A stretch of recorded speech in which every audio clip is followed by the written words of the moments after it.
بسم اللہ الرحمن الرحیم. بہت ہی برننگ ایشو ہے. یوکرین کے مسئلے کو سمجھنے کے لیے سب سے پہلے تو یوکرین کا نقشہ دیکھ لیجئے. یہ ملک مشرقی یورپ میں روس کے پڑوس میں واقع ہے.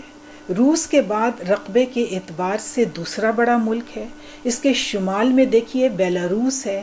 شمال مشرقی اور علاقے اور مشرق میں ایک بہت طویل سرحد جو ہے وہ روس کے ساتھ ملتی ہے. جنوب میں بحر اسود بھی ہے، رومانیہ بھی ہے اور مالدوو بھی ہے. مغرب میں پولینڈ ہے، سلاویکیا ہے اور ہنگری کے ممالک ہیں. کیپ یہاں کا دارالحکومت ہے. اگر یہاں کی آبادی دیکھیں تو تقریباً 5.25 کروڑ، 5.5 کروڑ کے لگ بھگ ہے، اور ایریے کے حساب سے یہ ہمارے پاکستان سے چھوٹا ہے، تھوڑا چھوٹا ہے پاکستان کے مقابلے میں.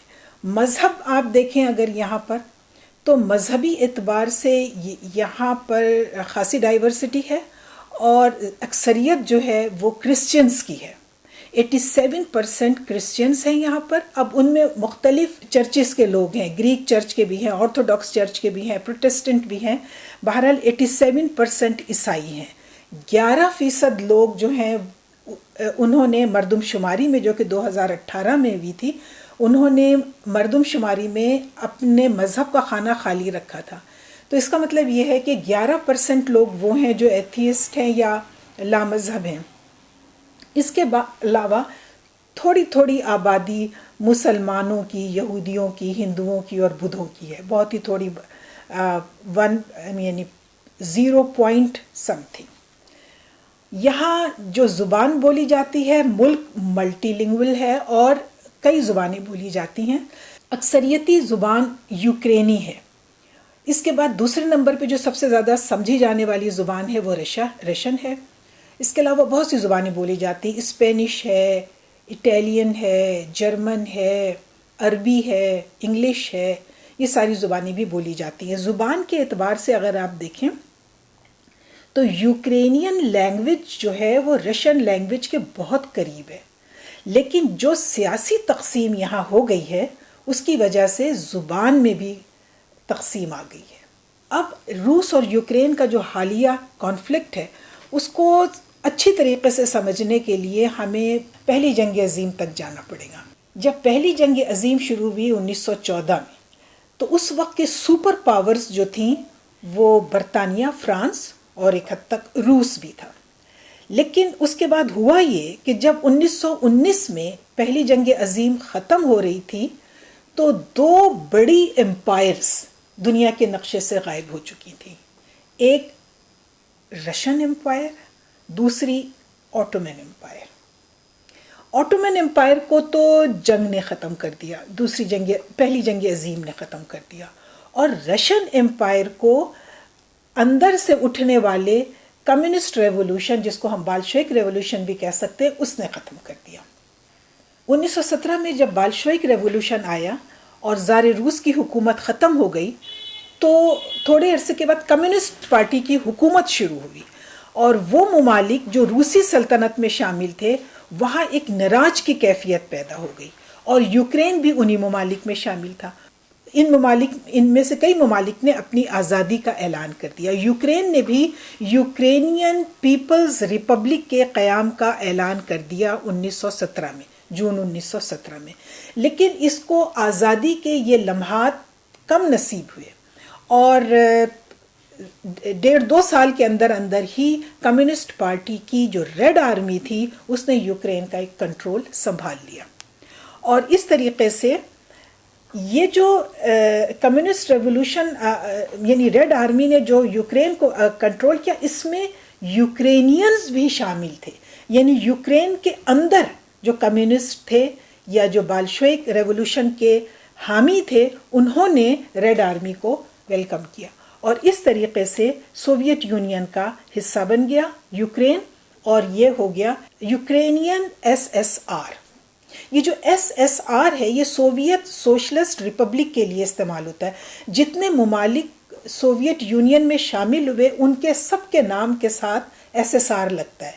Georgia SSR، Ukraine SSR، Armenia SSR، یہ یعنی اس زمانے میں جو بھی ممالک سوویت یونین میں شامل ہوئے ان کے نام کے ساتھ SSR لگتا ہے۔ اس کے بعد یوکرین کو روس سے دوبارہ جو ہم کہہ سکتے آزادی ملی، وہ 1991 میں ملی اواخر میں بالکل، جب سوویت یونین ٹوٹی ہے، یعنی کمیونسٹ پارٹی بھی ڈیزالو ہو گئی اور سوویت یونین بھی ڈیزالو ہو گئی، تو یوکرین نے ایک آزاد ملک کے طور پر اپنا سفر جو ہے وہ شروع کیا۔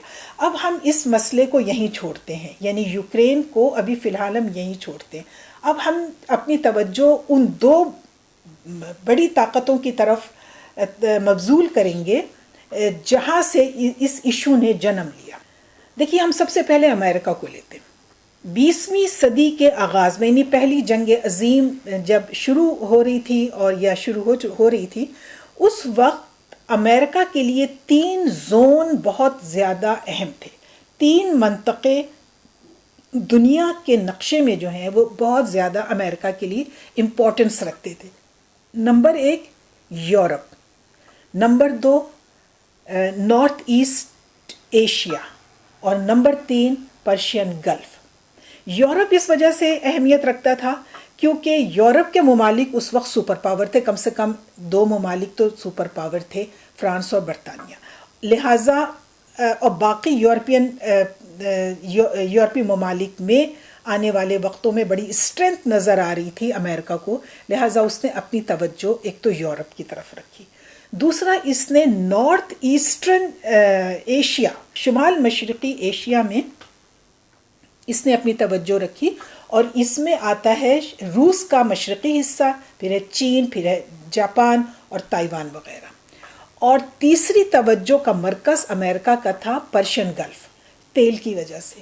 تو یہ امریکہ نے ان علاقوں میں امریکہ اپنے مفادات کے تحت مداخلت کرتا رہتا تھا۔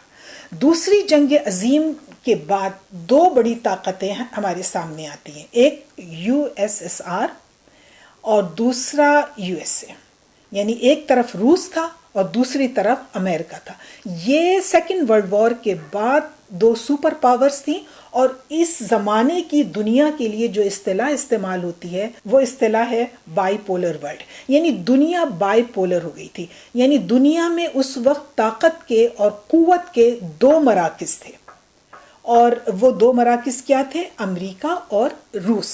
ظاہر ہے کہ جب طاقت کے 2 مراکز ہوں گے تو ان میں کشمکش بھی ہوگی، ان کے اندر جنگ بھی ہوگی، کشمکش بھی ہوگی، کھینچاتانی بھی ہوگی، یہی ہوا ہے۔ لہٰذا امریکہ اس بات کی کوشش میں لگا رہتا تھا کہ زیادہ سے زیادہ ممالک ہمارے آربٹ میں آ جائیں، روس اس بات کی کوشش میں لگا رہتا تھا کہ زیادہ سے زیادہ ممالک ہمارے آربٹ میں آ جائیں۔ یہ دونوں امپیریلسٹ طاقتیں تھیں، دونوں استعمار پسند طاقتیں تھیں، امریکہ بھی اور سوویت یونین بھی، اور انہوں نے امریکہ نے کمیونزم کے بہاؤ کو روکنے کے لیے، کمیونزم کے اور روس کے نظریات کو روکنے کے لیے بڑے اقدامات کیے، امریکہ نے بڑے ایگریمنٹس بھی کیے، سینٹو اس نے کیا، سیٹو کیا، تاکہ کمیونزم کو روکا جا سکے۔ امریکہ جس چیز کا پرچارک تھا، رشیا اس کے اپوزٹ تھا۔ امریکہ کس چیز کا پرچارک تھا؟ وہ یہ چاہتا تھا لبرل ڈیموکریسی اور کیپٹلزم۔ اس کے برخلاف رشیا جو تھا وہ آٹوکریسی اور کمیونزم کا پرچارک تھا۔ اب یہ دونوں، آٹوکریسی اور ڈیموکریسی، بالکل ایک دوسرے کی ضد ہیں، تو وہ اپنے نظریات کا پرچار کرتے تھے، یہ اپنے نظریات کا پرچار کرتے تھے۔ وہ یہ چاہتے تھے کہ زیادہ سے زیادہ ممالک میں کمیونزم پھیلے، آٹوکریسی کا، اور امریکہ یہ چاہتا تھا کہ زیادہ سے زیادہ ممالک لبرل ڈیموکریسی کی طرف جائیں اور کیپٹل۔ تو اس طریقے سے دنیا ڈیوائیڈ ہو گئی، اور دونوں اپنے اپنے اثر و رسوخ بڑھانے میں لگے رہے۔ امریکہ نے روس اور کمیونزم کو کنفائن کرنے کے لیے، اس کو محدود کرنے کے لیے، ایک یورپ کے ساتھ مل کر کے ایک اور اتحاد بنایا جس کو نیٹو کہتے ہیں، نارتھ اٹلانٹک ٹریٹی آرگنائزیشن۔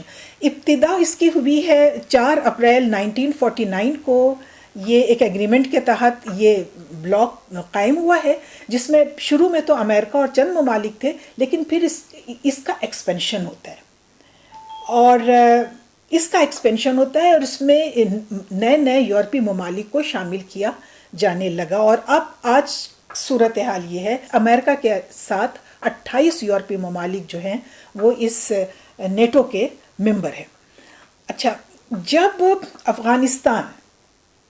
جب روس افغانستان میں انوالو ہوا اور وہاں تقریباً 9-10 سال تک روس افغانستان کے اندر جنگ لڑتا رہا ہے، لیکن افغانستان نے جب اسے شکست دی اور اس کی فوجوں نے وڈرا کیا ہے، تو پھر آپ یوں سمجھ لیں کہ سوویت یونین اپنے آپ کو سنبھال نہیں سکی، اور سوویت یونین بھی ڈیزالو ہو گئی 1991 کے اواخر میں، کمیونسٹ پارٹی بھی ڈیزالو ہو گئی، اور ایک بڑی طاقت جو تھی، یعنی بائی پولر ورلڈ جو تھی، وہ یونی پولر ورلڈ میں تبدیل ہو گئی۔ جب افغانستان کی جنگ میں شکست کے نتیجے میں سوویت یونین کا خاتمہ ہوا تو سوویت یونین سے 17-18 ممالک نکلے۔ سوویت یونین تھی نا پہلے، اب اس یونین میں سے جو ممالک اپنی خوشی سے یا جبرن لائے گئے تھے، اب وہ اس یونین کو چھوڑ کے نکلنے لگے۔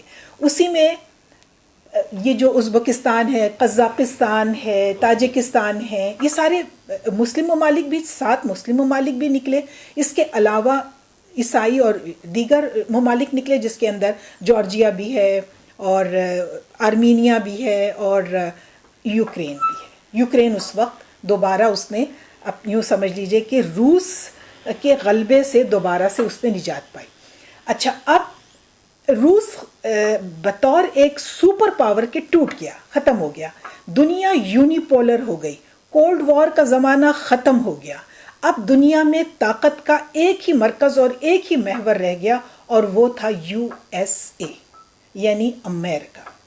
اب اس یونی پولر ورلڈ میں جب اس زمانے کا کرتا دھرتا امریکہ ہی تھا، تو اب ہم دیکھتے ہیں کہ امریکہ کی توجہ کن منطقوں کی طرف زیادہ تھی۔ نمبر 1 ایشیا، تاکہ چین کے اب روس تو ہٹ گیا نا، اب چین کے بڑھتے ہوئے اثرات سے ان علاقوں کو محفوظ رکھا جائے۔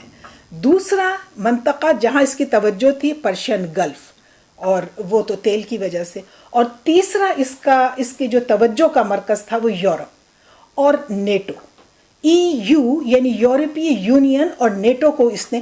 اب یہ جو اس کا زمانہ ہے، امریکہ بہادر کا جو زمانہ ہے، یونی پولر ورلڈ جو ہے، اس کے اندر ہم دیکھتے ہیں کہ EU کا ایکسپینشن بھی ہو رہا ہے، نیٹو ایکسپینشن بھی ہو رہا ہے۔ یہ جو نیٹو ایکسپینشن ہے اور EU ایکسپینشن ہے، اس نے تھریٹ کیا ہے اس کو، رشیا کو، اس نے رشیا کو بہت بری طریقے سے تھریٹ کیا۔ اور ہم یہ بھی ذرا یہ دیکھ لیں کہ یہ یونی پولر ورلڈ جو تقریباً ربع صدی قائم رہی، 25 سے 30 سال امریکہ تھا، پوری دنیا کی ایک ہی سپر پاور تھی۔ اس عرصے میں اگر آپ دیکھیں تو امریکہ کی حکمت عملی آپ کو واضح طور پر جارحیت اور حماقت پر مبنی نظر آئے گی، یعنی سوائے ایشیائی ممالک کو تباہ کرنے اور اپنے دشمنوں کے نمبر میں اضافہ کرنے کے، امریکہ کے فورن پالیسی ایکسپرٹس نے اور کوئی کمال کا کام نہیں کیا۔ اب آپ دیکھیے کہ انہوں نے کیا کیا۔ افغانستان تباہ، عراق تباہ و برباد،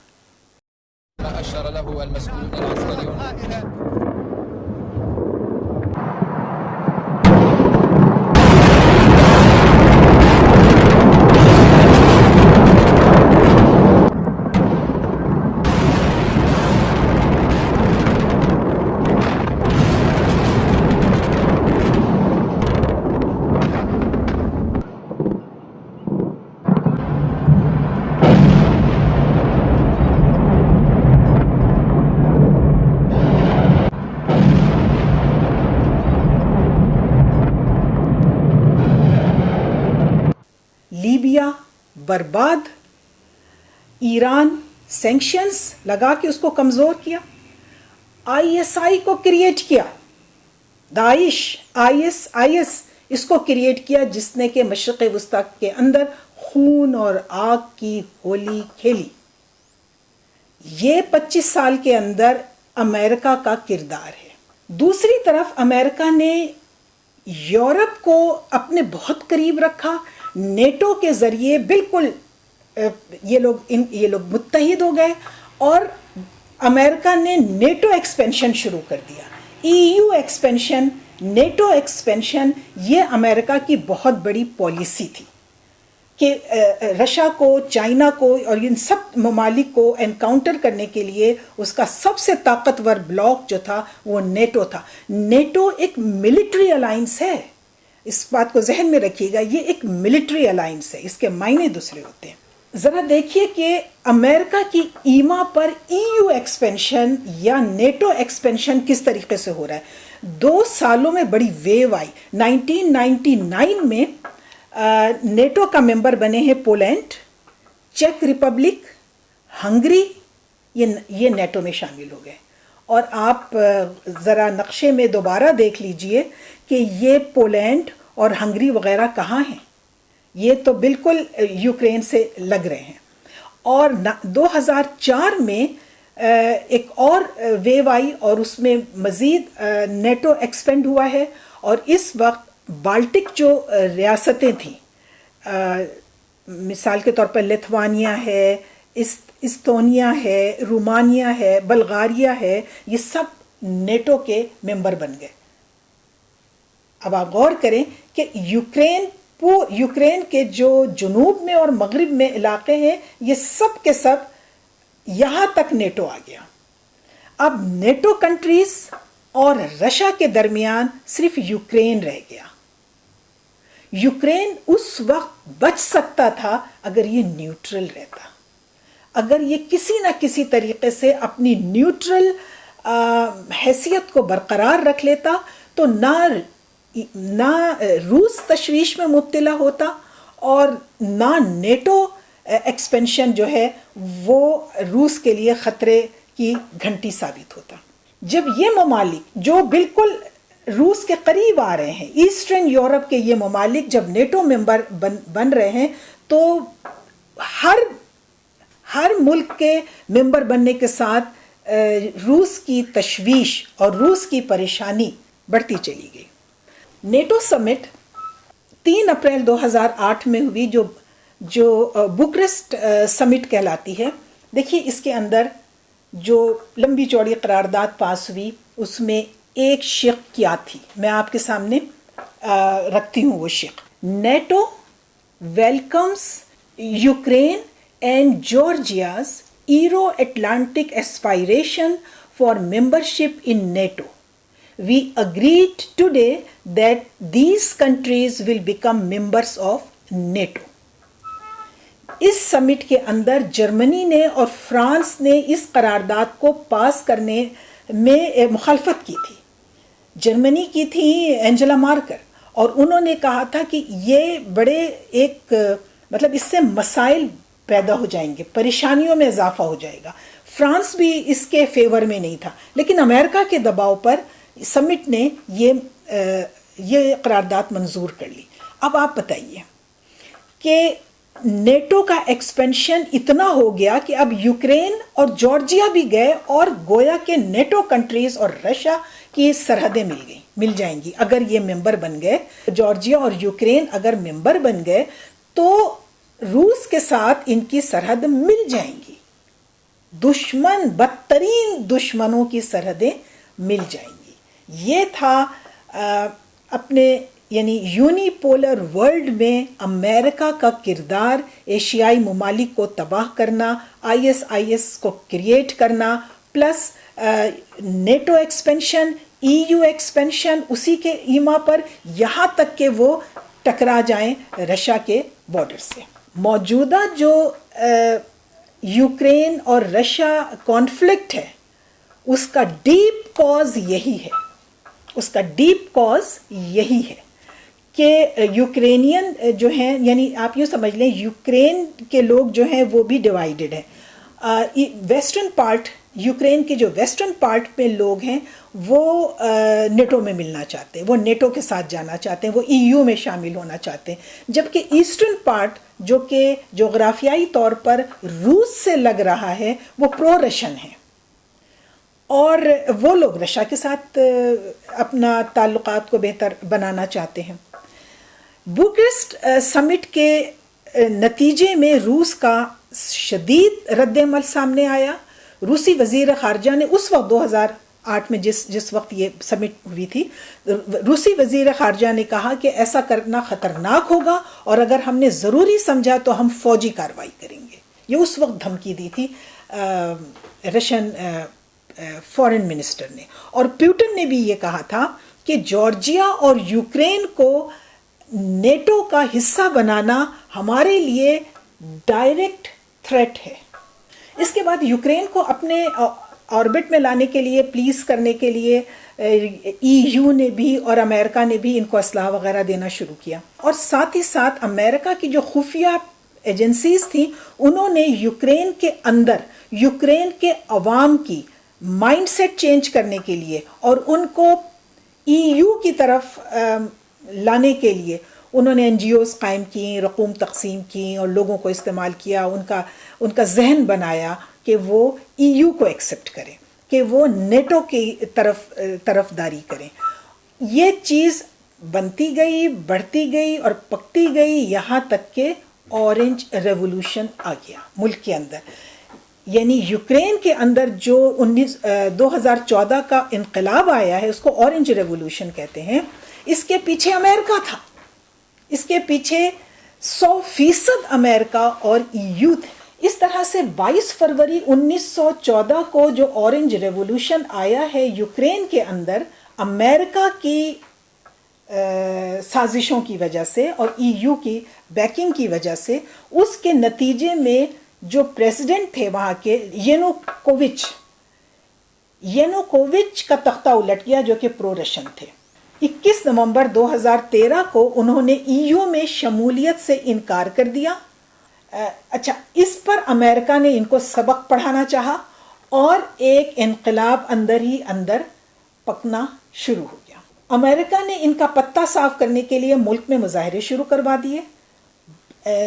بہت بڑا مظاہرہ، یہاں کا جو کیپٹل ہے کیو، وہاں ایک بہت بڑا میدان ہے، اس کا نام بھی میدان ہے، وہاں پہ ایک بہت بڑا مظاہرہ ہوا، اور 1 دسمبر 2013 کو بہت بڑا مظاہرہ ہوا، اور اس کے بعد یہ مظاہرے سیریز کے ساتھ ہوتے چلے گئے، ہر دوسرے چوتھے دن کے بعد ایک مظاہرہ ہو جاتا تھا۔ جب 22 جنوری 2014 کو جو مظاہرہ ہوا اس میں 2 مظاہرین مارے گئے، پھر ہنگامہ بڑھ گیا کیونکہ اب اس انقلاب کو خون مل گیا تھا۔ اس کے بعد 18 فروری سے لے کر 21 فروری تک تقریباً 65-66 لوگ، یعنی 65 یا 66 لوگ مظاہرین ان مظاہروں میں مارے گئے۔ بس اس کے بعد حالات قابو سے باہر ہو گئے۔ روسی جو صدر تھے ینوکووچ، یہ فرار ہو گئے، روس چلے گئے۔ اب اس میں یہ جو قتل و غارت گری ہوئی تھی ان مظاہروں میں، اصل میں ان کو جو ڈیٹیکٹ کیا گیا تو یہ وہ کچھ شر پسند مسلح عناصر کی وجہ سے ہوا تھا جو مظاہرین میں شامل تھے۔ یہ کون لوگ تھے اور ان کے پاس اسلحہ کہاں سے آیا ہوگا؟ یہ کوئی راکٹ سائنس نہیں ہے۔ امریکہ بڑی کامیابی کے ساتھ انقلاب لانے میں کامیاب ہو گیا۔ پرو رشین صدر جو تھے وہ بھاگ گئے۔ اب آپ دیکھیے، کیا آپ کا خیال ہے کہ روس خاموش بیٹھ جائے گا؟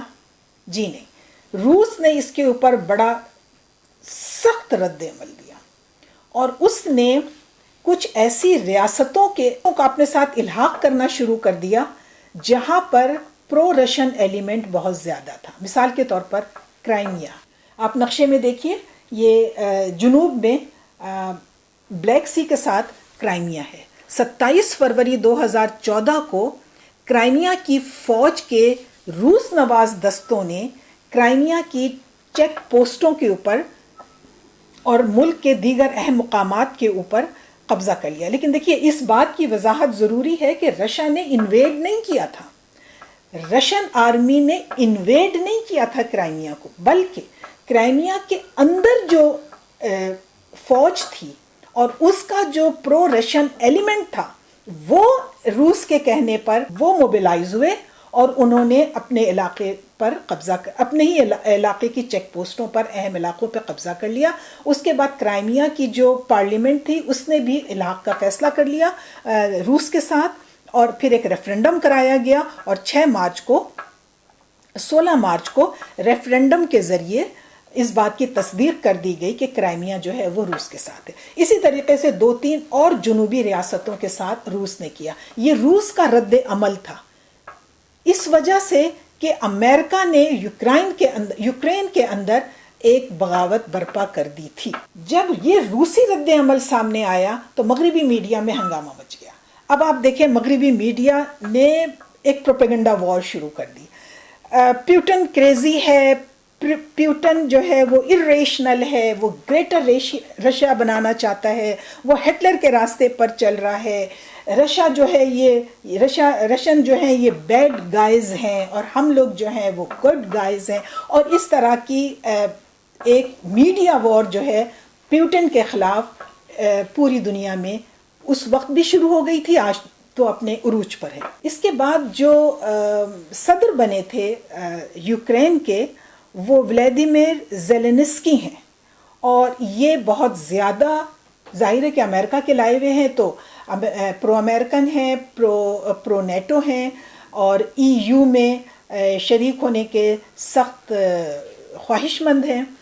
تو یہ وہ ڈیپ کاز ہے جس کی وجہ سے روس نے یوکرین کے اوپر حملہ کر دیا۔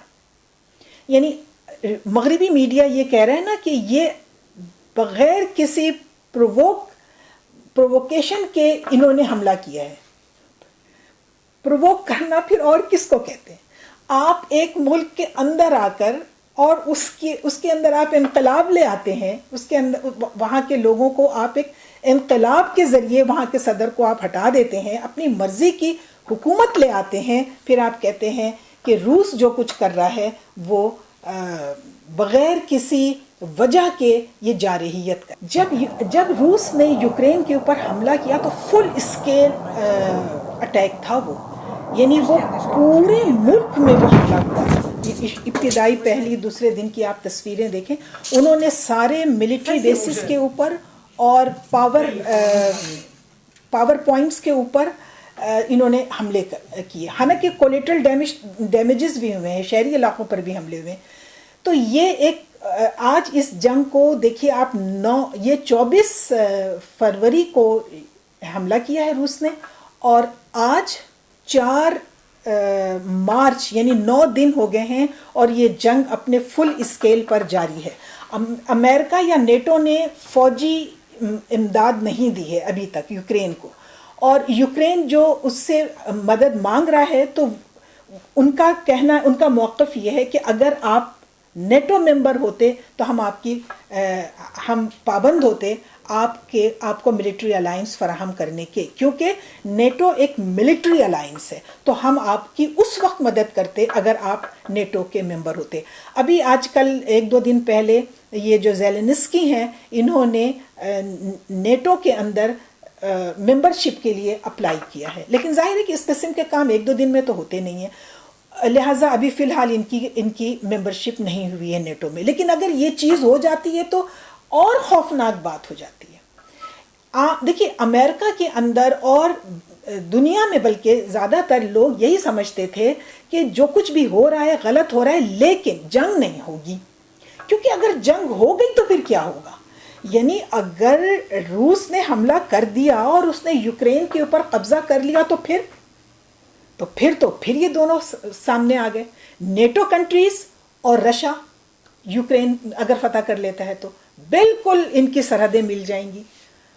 اور پھر ایک خوفناک بات یہ بھی ہے کہ کیا اس جنگ کو یہ اقوام متحدہ روک سکتی ہے؟